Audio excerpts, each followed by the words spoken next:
Son las 7 de la mañana con 23 minutos. Clever Carrión es nuestro próximo invitado, presidente de la Cámara de Comercio en Santo Domingo. Vamos a platicar sobre las perspectivas que se tienen en el ámbito económico para este 2020, obviamente a nivel nacional, y eso cómo nos termina influyendo a nivel local en Santo Domingo. ¿Qué ha pasado con la economía en ese 2019? ¿Cómo se terminó?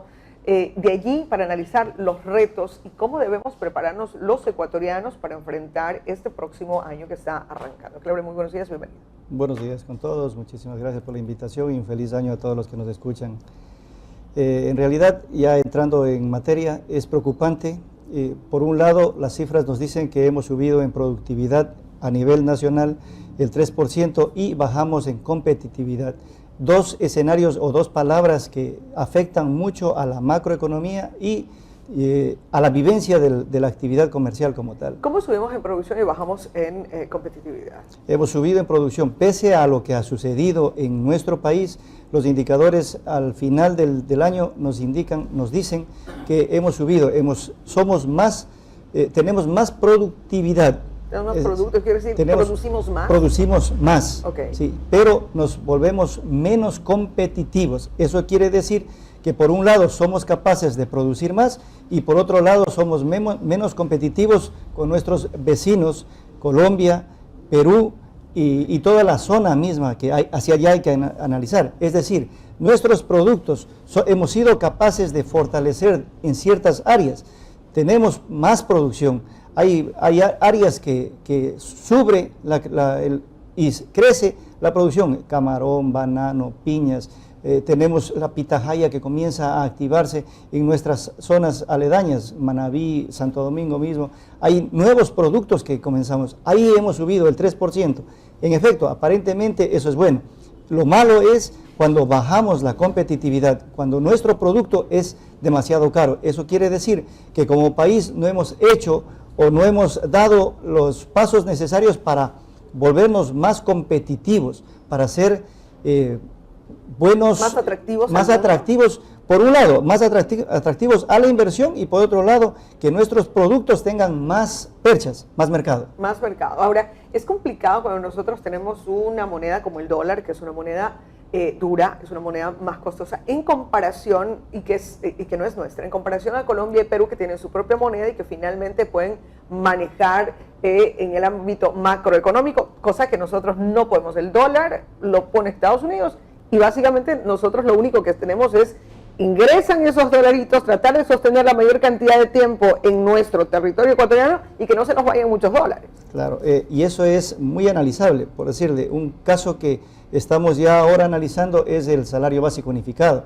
los $400, este incremento de los $6, que hay gente que dice que es insuficiente. Sí, en efecto, puede ser insuficiente. El punto es de que al empresario, al empleador, que esto no es únicamente para el empresario, hay que entender en la dimensión general, al empleador, es decir, la señora de la tienda que necesita una mano de obra, una persona que le ayude, no tiene que únicamente los $400, es decir, 400 mensuales no son los 400, haciendo una suma y resta rapidísima, son como $64 extras, serían por 13º, 14º, que más o menos si le vamos mensualizando, entonces tendríamos un incremento de $64 únicamente ahí, más los beneficios y las previsiones que tiene que hacer el empleador formal.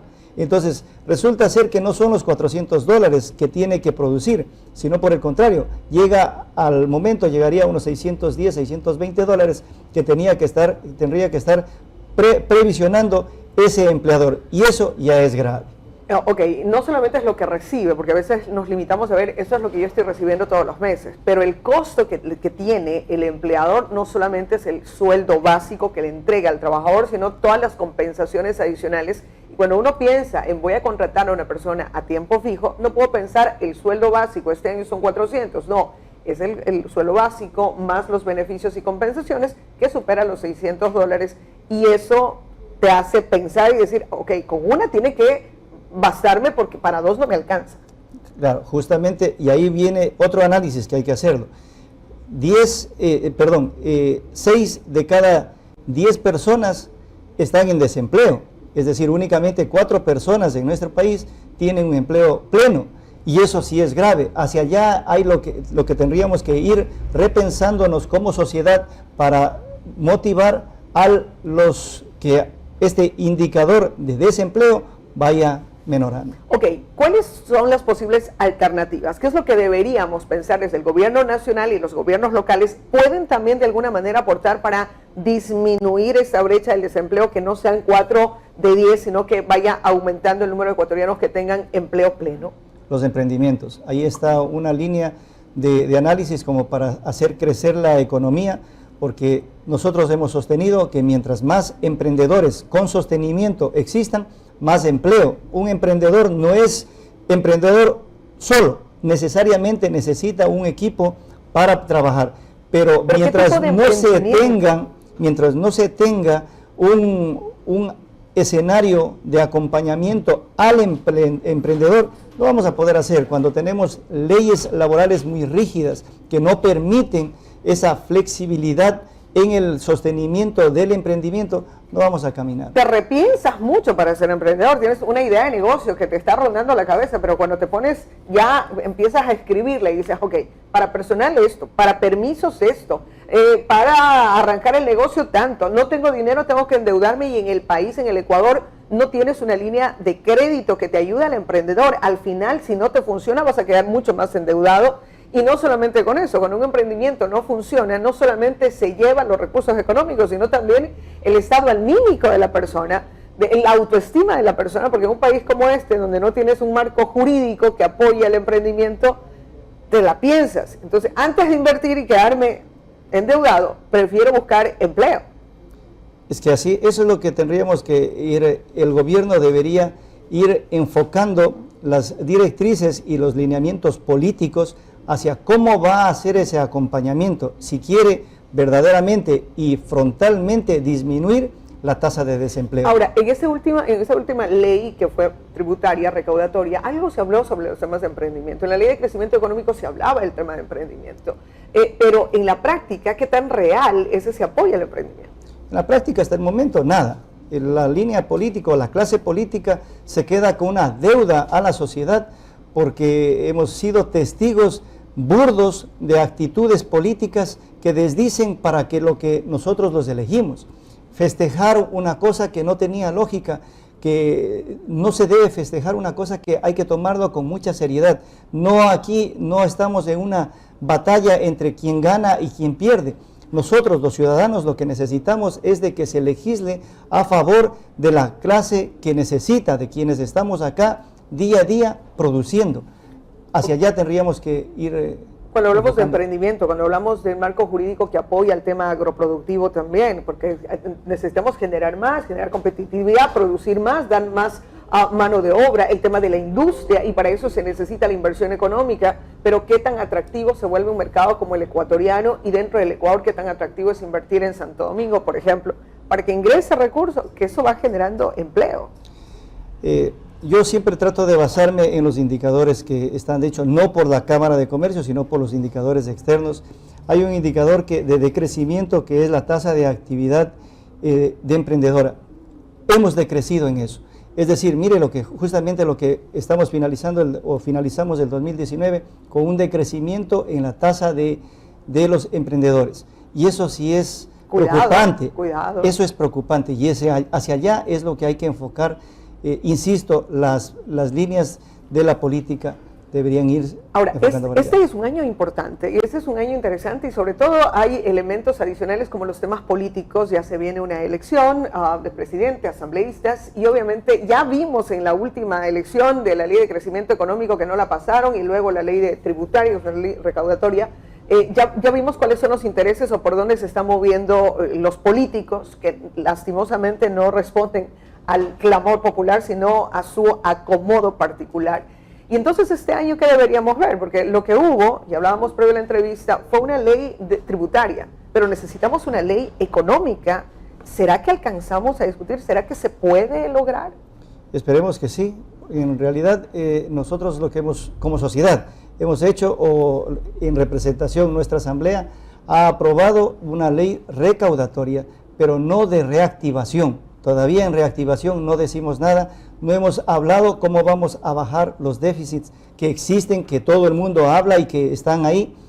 Eso es lo que tenemos que preocuparnos, cómo vamos a ayudarle a ese emprendedor para que no llegue al cementerio del emprendimiento, sino por el contrario, se sostenga, cómo vamos a aperturar más mercados, cómo vamos a seguir motivando para que el próximo año cerremos con indicadores de crecimiento en nuevos productos, que no únicamente sea la pitahaya, el aguacate, sino por el contrario que tengamos otros productos que podamos venderle al mundo, porque el Ecuador y Santo Domingo es una tierra exquisita que podríamos incrementar el mercado mundial, pero ese acompañamiento es lo que no existe, y esa falta no existe, el análisis es por la falta de créditos.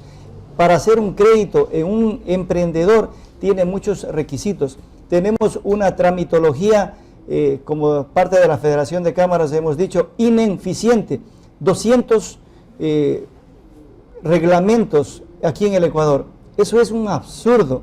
Cuando nuestros reglamentos no se sintonizan con los reglamentos a nivel internacional. Entonces es decisión política, es querer transparentar, es hacer un acompañamiento real a la actividad comercial. Mientras no exista eso, no habremos hecho nada. Y por otro lado, nosotros tenemos un porcentaje, una tasa de crédito, un costo del dinero muy elevado.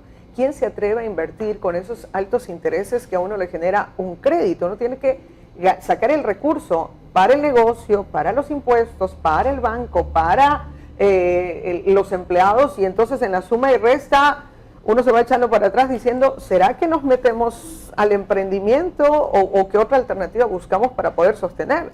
Bueno, eso es otra cosa que hay que transparentar. Nosotros, la banca en general, haciendo una crítica muy constructiva a la banca, más se piensa en créditos de consumo que en créditos de producción. Los intereses del crédito de consumo son menores a los intereses del crédito de producción.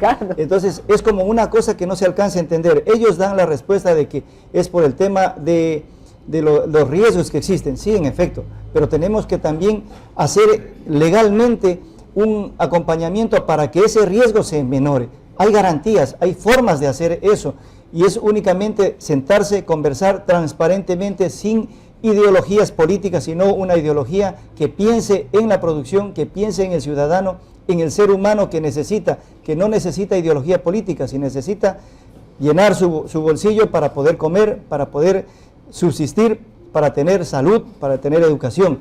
Eso es lo que tenemos que hacer, y ojalá que logramos en este año hacer de aquello. Retos altos para cumplir, Clever. Muchísimas gracias por habernos acompañado en esta mañana. Muchísimas gracias. Clever Carrión, presidente de la Cámara de Comercio, a propósito de este análisis. Son las 7 de la mañana con 36 minutos. Hay que aumentar el empleo, y el empleo en el Ecuador principalmente lo da la empresa privada. El emprendimiento es importantísimo, la pequeña y mediana industria, empresa en el Ecuador, pero ¿cuál es la apuesta que se le da desde la política pública, desde el acceso a crédito, desde el acompañamiento, desde la facilitación, desde el empoderamiento? Es decir, hay varios temas, pero sabemos por dónde deberíamos ir. Es empleo, es mejorar las condiciones económicas y los ingresos de las familias en particular.